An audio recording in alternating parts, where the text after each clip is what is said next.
Hi, I'm Chuck Clemens from the University of Central Missouri. I'm the Co-Defensive Coordinator and Defensive Line Coach.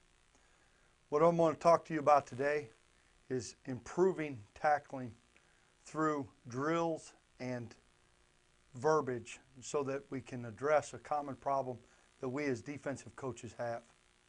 In this tape, we're going to isolate and concentrate on the hit-up phase of tackling and profile tackling in particular.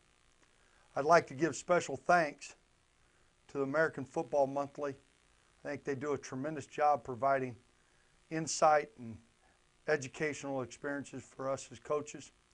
I'd like to thank Willie Fritz, head football coach at the University of Central Missouri, and in particular Bill Williams, a gentleman that I had the opportunity to go out and study with in San Diego. He's the head of the Football Coaches Professional Growth Association, and I owe a lot to him in the improvement of our team tackling.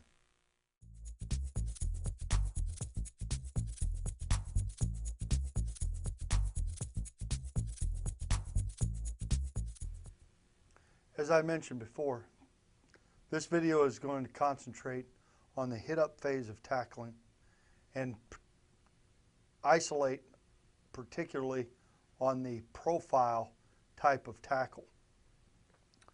When we talk about the hit-up, we're talking about the actual wrapping up of the tackler or making contact. But to go over this first, I think it's important to review. If you didn't have an opportunity to see the first tape, we discussed the finish, and it's really important that your players understand the finish phase of tackling before moving on. So the key points to the finish or the mule clamp is feet nipple width apart, feet slightly staggered. We want to change those frequently. We want to make sure that the hips are through. Hands above the head, form the claw with the pinkies together. Eyes focused on the pinkies once again to stabilize the neck and back.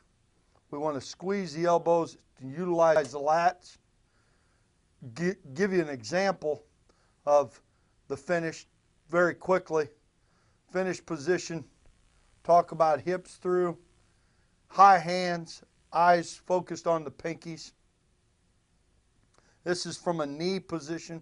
You can do this knee, you can do it standing.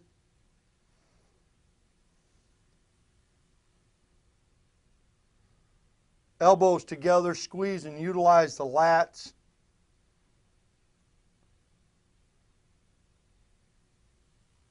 Hips through, hands high, eyes need to focus on the pinkies once again.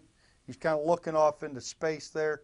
He needs to do a better job of focusing on the pinkies. Tremendous position, finish position here by that young man. Other key points is we want to make sure that we pull the ball carrier into us. We want to go knees high and wide, not just exaggerated knee lift, but remember to include the wide to engulf the ball carrier. Maintain the clamp 10 yards or until the referee calls us off. That is the mule clamp. Now the hit-up phase, the next phase that we go into, it's very important, and if